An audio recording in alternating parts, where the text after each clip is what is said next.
Televisión Legislativa presenta TVL Noticias, emisión central con Belkis Sánchez.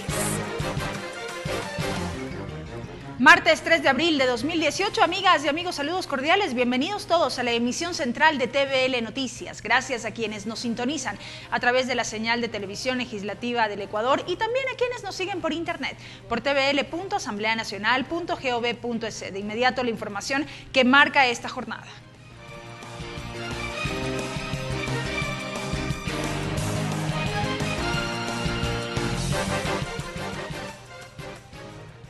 Los ministros del Interior, de Defensa, Defensor del Pueblo, delegados de Cruz Roja y familiares de los periodistas secuestrados en Mataje mantuvieron una reunión tras la difusión de un video en el que los trabajadores de la comunicación hicieron público el pedido de los captores. Tenemos un informe con Clever Aranda. Adelante, Clever. ¿Qué tal, compañeros? Buenas tardes. A esta hora estamos a la espera de la salida de varias autoridades que se encuentran en el interior del ECU 911, entre ellos el ministro del Interior César Navas, el ministro de Defensa, el Defensor del Pueblo, delegados de la Cruz Roja y también funcionarios de Diario El Comercio. Ellos mantuvieron una reunión esta mañana para analizar el tema del equipo periodístico secuestrado en la zona de Mataje tras la difusión de un video por parte de un canal colombiano en el cual se advierte a los 3 trabajadores de la comunicación y se hace público también el pedido de los captores. Escuchemos lo que dijo el ministro del Interior, César Navas. Vamos a tener ahora la reunión con los familiares. Yo creo que es de conocimiento general el video que ha venido circulando en redes sociales principalmente y por medios de comunicación de Colombia. Qué pena que se haya filtrado porque es parte de todo el proceso técnico que se está llevando por parte de los equipos de trabajo de nuestra policía. Y hoy vamos a informar a los familiares cómo avanza ese proceso. Creo que el hecho de poderlos ver con vida y en las condiciones estables que están es positivo y hoy vamos a analizar cuáles son los cursos de acción que vamos a seguir. ¿Desde cuándo conocían ustedes de estos pedidos? Desde casi el inicio de la negociación. Estamos trabajando en eso, por eso digo, son cosas que lo estamos definiendo y yo les agradezco mucho que ustedes han sabido respetar el trabajo que se viene haciendo con los familiares y ellos también han sido muy disciplinados en este trabajo y creo que vamos bien. También se manifestó el hijo de uno de los secuestrados, el cual asegura que el equipo periodístico sí se encontraría en Colombia y pide acción inmediata al gobierno de ese país. Escuchemos. La ocupación nos invade, ustedes han podido ver el video, es desgarrador verlos a ellos con cadenas en sus cuellos, sin embargo al menos tenemos una luz de que están bien, pues los requerimientos son claros, ¿no? Sus vidas están en manos del Estado ecuatoriano y también es un llamado de atención para el Estado colombiano. Pues siempre hasta el día de ayer negaron que los 3 estaban en territorio colombiano, pero es claro, es evidente que en el mensaje que envía Javier dice, o sea, nosotros esperamos que el gobierno ecuatoriano tome las cartas en el asunto para que podamos volver a Ecuador. Están en Colombia y pedimos a las autoridades colombianas y les exigimos que tomen cartas en el asunto, las cuales debieron haberlas tomado desde el inicio. Hoy van a tener una reunión con varios ministros justamente para analizar esta situación. Sí, definitivamente sí, vamos a plantearles muchas interrogantes que tenemos, vamos a exigir respuestas y esperamos que la información que recibamos pueda tranquilizarnos un poco, pero sobre todo exigirles que lleven a cabo la liberación lo antes posible. En horas de la tarde, también en Presidencia de la República mantendrán una reunión para analizar este tema. Nosotros les estaremos ampliando en nuestra emisión estelar. Continúan ustedes, compañeros. Buenas tardes. Gracias, Clever, por ese reporte desde el ECU 911. Y el gobierno nacional, mediante un comunicado oficial, expresó su malestar y rechazo ante la difusión de un video por parte de un medio de comunicación colombiano en el que se expone al equipo periodístico secuestrado. El documento además expresa: el bienestar de los ciudadanos y sus familias es prioridad para nuestro gobierno. Por esta razón, el manejo de la información ha sido y seguirá siendo absolutamente responsable y coherente con los procesos en marcha para la liberación de nuestros conciudadanos. Rechazamos enérgicamente la mediatización del video por parte del canal de televisión colombiano y reiteramos nuestro pedido a los medios de comunicación nacionales para un uso responsable y correcto de la información, que no lesione a los familiares ni afecte de modo alguno el proceso de investigación. El Gobierno Nacional realiza todos los esfuerzos necesarios a través de las unidades especializadas para la liberación de los 3 ciudadanos, cita este comunicado del Gobierno Nacional. Y ahora daremos lectura íntegra a un comunicado emitido este lunes por la Secretaría de Comunicación de la Asamblea Nacional. El documento expresa: a 8 días del secuestro de los integrantes del equipo periodístico de diario El Comercio, continuamos esperando información y sobre todo su liberación inmediata. Los firmantes, periodistas y funcionarios de la Secretaría de Comunicación de la Asamblea Nacional nos unimos a las muestras de solidaridad hacia nuestros colegas Paul Rivas, Javier Ortega y Efraín Segarra, secuestrados en la parroquia Mataje, provincia de Esmeraldas, el pasado 26 de marzo. Aspiramos que las gestiones que desarrollan las autoridades del Estado para la recuperación de nuestros colegas tengan resultados positivos. Avanzamos con otro tema. Tras 10 meses de gobierno, el presidente Lenín Moreno presentó al país el Programa Económico de Estabilización Fiscal y Reactivación Productiva. La propuesta contempla 4 ejes y 14 medidas y acciones inmediatas para corregir en el corto plazo la situación económica del país. En cadena nacional, a través de su enlace semanal, el presidente informa, el mandatario descartó un alza de impuestos, anunció la eliminación de ministerios y también la creación de nuevas modalidades de contratación. No habrá aumento de impuestos. El anuncio lo hizo el presidente de la República, Lenín Moreno, durante la presentación del plan económico.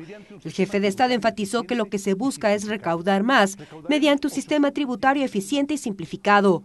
Para ello, se hará una revisión tributaria que sirva como instrumento de reactivación productiva. Recaudaremos 810 millones adicionales entre el 2018 y el 2021, a partir de medidas de control tributario que ya está implementando el SRI y el Servicio de Aduanas. Entre las medidas, además, consta la eliminación de 7 de las 22 empresas públicas de la función ejecutiva, que se suprimirán hasta el 2020, así como también la eliminación de ministerios, secretarías, viceministerios, subsecretarías y coordinaciones generales, así como reducir a la mitad el número de asesores en cada institución. Mantendrán únicamente las que sean rentables, económica y socialmente, con participación de inversiones privadas, de ser necesario, mediante la figura de empresas mixtas. El presidente Moreno dijo que la finalidad del plan es generar incentivos para el ingreso de divisas, tanto por nuevas exportaciones como por el incremento de inversión. Volverá el ISD y otros tributos a los exportadores que demuestren ingreso neto de divisas. Los beneficios e incentivos para este sector serán de quienes demuestren fiel cumplimiento de sus obligaciones. En cuanto al tema laboral, el programa económico contempla una nueva modalidad de contratación que entrará en vigencia en los próximos días. Que respeten íntegramente los derechos de los trabajadores y recogiendo las necesidades de sectores productivos como el turístico, el agrícola, el pesquero, entre otros. Este programa recoge medidas inmediatas, dijo el presidente, para corregir el excesivo nivel de endeudamiento, la necesidad de honrar obligaciones, recaudación de ingresos fiscales, así como la necesidad de recursos para obras y pagos atrasados que no estuvieron presupuestados. Bajo nuestra administración, ratificamos nuestra meta de aumentar en 7 puntos el empleo adecuado en nuestro país. Y no solo eso, sino que reduciremos la pobreza extrema por ingresos en al menos 5 puntos, sacando a más de 800,000 personas de esta situación. El plan económico propone además buscar mecanismos para reducir el déficit fiscal del 5,64% en el 2018 al 2,47% en el año 2021, al finalizar con el mandato de Lenín Moreno. Mariela Logroño, TVL Noticias. Y la ministra de Finanzas, María Elsa Viteri, expuso esta mañana a detalle las medidas contempladas en el plan económico anunciado por el presidente de la República, Lenín Moreno, la noche de este lunes. Ricardo Bravo estuvo en la cobertura y nos amplía esta información. Adelante, Ricardo, te escuchamos. Buenas tardes. Buenas tardes, Belkis. En efecto, con las 14 medidas económicas propuestas por el Ejecutivo, se prevé cumplir con la meta de recaudación inicial cuyos ingresos bordean los 1.663 millones de dólares, mismos que permitirían financiar 903 millones de dólares de los gastos corrientes adicionales al presupuesto. Así lo explicó la ministra de Economía y Finanzas, María Elsa Viteri. El plan incluye un programa de reestructuración de intereses para las micro y pequeñas empresas. Además, se busca una recaudación al fisco con esta medida de 602 millones de dólares. En cuanto al incremento temporal de techos a los aranceles, a los productos de importación, según lo permitido por la Organización Mundial de Comercio, el fisco prevé una recaudación que bordee los 288 millones de dólares. En cuanto al proyecto de reformas en materia tributaria, la ministra explicó que el documento será enviado a la Asamblea Nacional hasta la tercera semana del mes de abril. Precisó que será un solo documento el que remite el presidente al legislativo. Ricardo Bravo, TVL Noticias. Gracias a Ricardo Bravo por ese reporte desde la plataforma gubernamental financiera. Y estas medidas que podría adoptar el gobierno nacional para hacer efectivo el plan económico anunciado por el presidente de la República generan reacciones en la Asamblea Nacional. Además, los legisladores están expectantes ante la posible llegada de un proyecto de ley. Nuestra compañera Lorena Espinosa conversa con el asambleísta Guillermo Celi. Adelante, Lorena, buenas tardes. Gracias, buenas tardes. Son diversos los criterios que se escuchan en la Asamblea Nacional a propósito del plan económico que presentó ayer el presidente de la República, Lenín Moreno, y también existe expectativa en la Asamblea Nacional por los proyectos o el proyecto de ley que pueda llegar al legislativo para la ejecución de algunos de esos anuncios que hizo el presidente de la República. Ya se encuentra conmigo el asambleísta Guillermo Celi. Asambleísta, ¿cuál es su opinión respecto de los anuncios que hizo ayer el presidente de la República para lo que afirmó reactivar la economía de nuestro país? Bueno, primero que era importante que se escuchara del presidente de la República el plan económico. Lo positivo, que no hay aumento ni incremento de impuestos, eso es positivo. Ahora bien, lo importante es llevar a la ejecución el cumplimiento de sus anuncios. Por ejemplo, la eliminación y fusión de ministerios, el tema de los incentivos tributarios para atraer las inversiones, el tema relativo a generar todo un ambiente donde se genere desde la producción ese desarrollo para que los ecuatorianos tengan empleo, apoyo al emprendimiento. El tema de las exportaciones, el incentivo a las exportaciones son positivas. Y esto va de la mano con los incentivos tributarios. Por ejemplo, un incentivo que se debe dar y que lo estamos debatiendo en esta asamblea es la ley de zonas especiales de desarrollo en materia de vocación turística, para que sea un rubro importante para el país la inversión a través de la actividad turística en nuestro país. Considero que estos son elementos fundamentales que deben obviamente concretarse con acciones concretas a través de sus ministros. Asambleísta, ¿será evidente que un proyecto de ley pueda llegar a la Asamblea para precisamente ejecutar las medidas que anunció el gobierno? Se afronta también la Asamblea una renovación de autoridades. ¿Cómo se deberá trabajar acá en el Parlamento? Solamente dos cosas para referirme al tema económico, que es fundamental, y concluir esa idea. El tema de que también hay que renegociar la deuda pública. Es fundamental renegociar la deuda, sobre todo con China. Intereses del 9.75%. Está por salir en estos días ya el informe final de la Contraloría al respecto de los 10 años de la negociación de la deuda del ex presidente Correa. Y también la recuperación de los fondos de la corrupción. Y eso hay que trabajarlo ya. Hay mucha plata que se han llevado los sinvergüenzas y que deben recuperarlo. En el tema de las autoridades, bueno, hay un tema de un planteamiento, de un llamado de cambio del orden del día, que en caso nuestro consideramos que la renovación debe darse al interior de las comisiones, como por ejemplo el caso de la legisladora Carrión, que ha dicho que ha renunciado a la Comisión de Fiscalización, hoy al igual que lo ha hecho el ex ministro Espinosa, hoy presidiendo la Comisión de Educación y que ya no está en esa presidencia. Eso se debería dar al interior de las comisiones.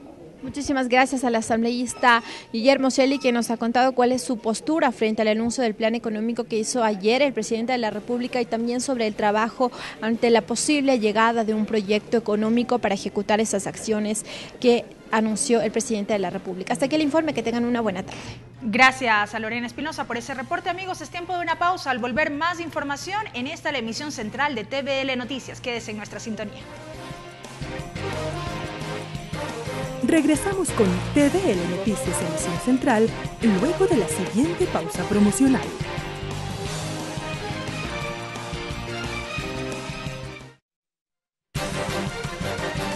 Continuamos con TVL Noticias, emisión central.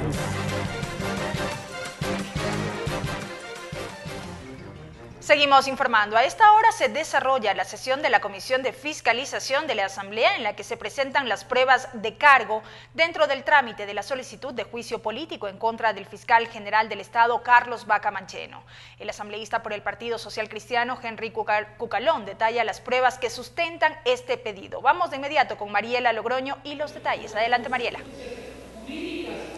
Gracias, muy buenas tardes. Nos encontramos en el Salón de Expresidentes de la Asamblea Nacional.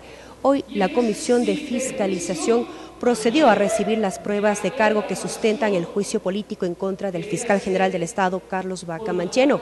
Recordemos que el pasado 16 de marzo el asambleísta por el Partido Social Cristiano, Henry Cucalón, con el respaldo de 61 firmas, presentaron este pedido. Cerca de las 11:15 de la mañana de este día, inició la intervención del asambleísta interpelante, el asambleísta Henry Cucalón. Observamos ya en imágenes que ya está interviniendo. El asambleísta inició resaltando por qué llamar a juicio político al fiscal Carlos Vaca Mancheno. Allí dijo que en el mes de enero se dio a conocer varias irregularidades con respecto a la comisión del 30S, del que el fiscal era parte. Se habría cobrado sueldos y también habrían ciertas inconsistencias. Por lo mismo, la Contraloría General del Estado actualmente lleva adelante una auditoría sobre estos bienes. Un segundo tema que también trajo a colación el asambleísta Henry Cucalón tiene que ver con los audios difundidos el pasado lunes 26 de febrero por parte del fiscal Carlos Vaca, con respecto a una conversación que mantuvo el expresidente de la Asamblea Nacional, José Serrano, y el excontralor Carlos Polid. Según Henry Cucalón, la divulgación de estos audios es ilegal, pues ahondaría netamente en enfrentamientos políticos y pues obviamente de los compañeros gubernamentales. Un siguiente tema que también lo expuso el asambleísta Henry Cucalón fue justamente cuando el expresidente José Serrano fue llamado a comparecer ante el Pleno de la Asamblea con respecto a una declaración juramentada que habría sido firmada en la Notaría Séptima de la capital, en la que el policía Dani Ibarra habría declarado que fue intimidado para realizar un parte policial sobre la divulgación de los videos. Según Cucalón, es desatinado las acciones y la inobservancia del marco legal. También se expuso aquí las disposiciones legales inobservadas, el incumplimiento del artículo 453 del Código Orgánico Integral Penal con respecto a las pruebas, que no hubo el cuidado y la custodia necesaria para este tipo de pruebas cuando existe una investigación de por medio.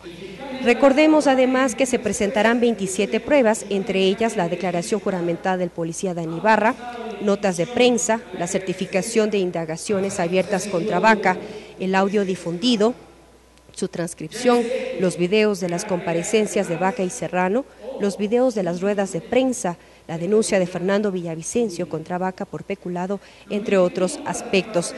También tenemos conocimiento que los asambleístas Guillermo Celi y César Roón serán quienes intervengan posterior a la intervención del asambleísta Henry Cucalón, que es uno de los interpelantes para llamar a juicio político al fiscal Carlos Vaca Mancheno. El día de mañana, en cambio, estaría convocado el policía Dani Ibarra, como ya lo habíamos hecho mención, habría sido intimidado para poder firmar un parte policial que tiene que ver con los audios difundidos entre el expresidente de la Asamblea Nacional y el excontralor Carlos Poli. Nosotros continuaremos aquí en el Salón de Expresidentes de la Asamblea Nacional, atentos con estas intervenciones. Más información en nuestra siguiente emisión informativa. Buenas tardes. Gracias, Mariela, por tu reporte desde la Comisión de Fiscalización y Control Político. Ahora les contamos que esta mañana en rueda de prensa el asambleísta César Carrión denunció que un total de 5.810 contribuyentes se eximieron de cumplir sus obligaciones tributarias, amparados en el decreto ejecutivo expedido el 10 de junio de 2016 tras el terremoto que afectó las provincias de Manabí y Esmeraldas. Se trata del decreto 1073 referente al reglamento de la Ley Orgánica de Solidaridad y Corresponsabilidad Ciudadana, que permitió legalizar ante el fisco el patrimonio de las personas naturales mediante la presentación de declaraciones patrimoniales nuevas y sustitutivas para el periodo 2009-2016 sin incurrir en la penalidad tipificada como defraudación tributaria. Según Carrión, en un total de 5.810 contribuyentes, reiteramos, se eximieron de cumplir con sus obligaciones y ahora esta denuncia se encuentra en manos de la Fiscalía General del Estado. En otro tema les contamos que el fiscal Gen Rea sería quien sucede en funciones a Carlos Vaca y Tania Moreno en la Fiscalía en el caso que alguno de ellos se vea impedido de ejercer funciones o no puedan participar en una investigación específica. Este anuncio lo hizo el presidente del Consejo de la Judicatura, Gustavo Yalc, luego de una visita protocolaria a la presidenta de la Asamblea Nacional. Yalc también anunció que esta semana presentará una reforma al Código General de Procesos sobre la definición de boletas de apremio. El Consejo de la Judicatura emitirá a la Fiscalía la respuesta sobre la consulta de la sucesión de autoridades cuando por algún caso determinado no pueda actuar el fiscal general o el subrogante. Según Gustavo Yalc, la Procuraduría determinó que será en orden de puntuación de la evaluación más reciente a los fiscales. Esto a propósito de las denuncias que se han presentado en contra de las máximas autoridades de la Fiscalía, Carlos Vaca Mancheno y Tania Moreno. Se determina que en ese caso es el doctor Gen Rea, quien se constituiría en el orden de sucesión, luego de la doctora Tania Moreno, y así sucesivamente en el orden de ese concurso. El titular del Consejo de la Judicatura también se refirió a la evaluación que está sujeto por el Consejo de Participación Ciudadana Transitorio. Dijo que espera que el procedimiento sea objetivo.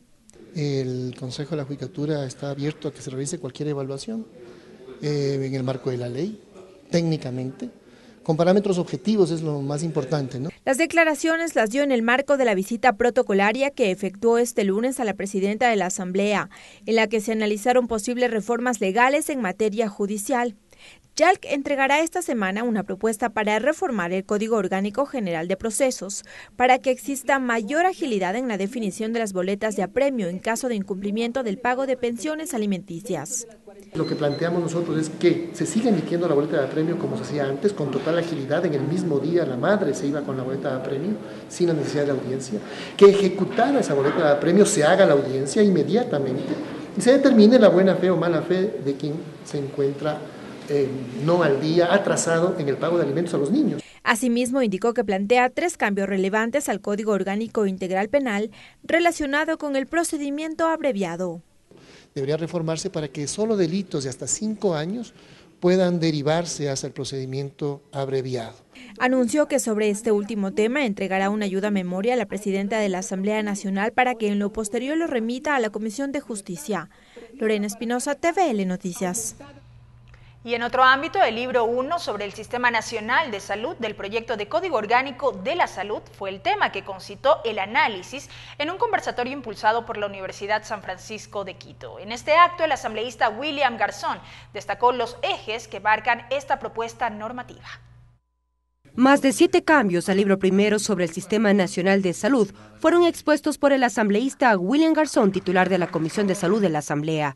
Allí destacó aspectos como la reorganización de las competencias de la Autoridad Sanitaria Nacional, financiamiento del sistema de salud, inclusión de la gestión participativa del sistema y talento humano. Ese es el rol fundamental de este engranaje que debe existir entre los financiadores y los prestadores de servicios de salud, de tal manera que los usuarios tengan la oportunidad de asistir a un centro de salud, al que esté más cercano de su domicilio, independientemente de cuál sea, para que reciba esa primera atención. En este espacio, las preguntas de los estudiantes no se hicieron esperar.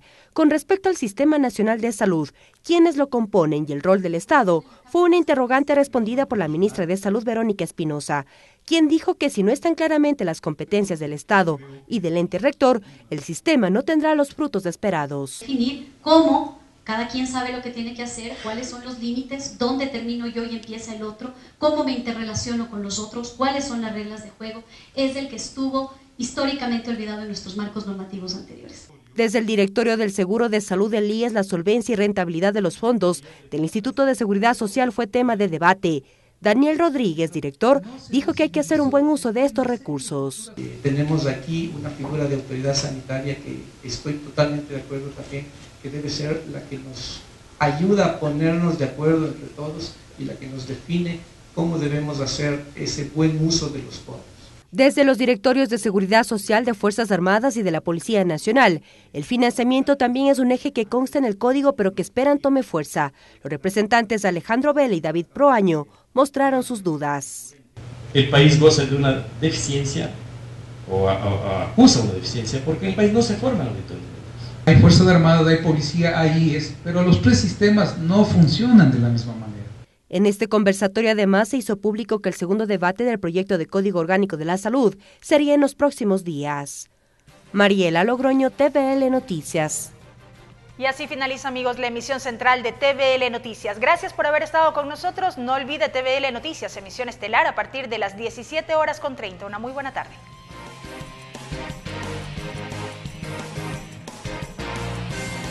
Televisión Legislativa presentó TVL Noticias, emisión central.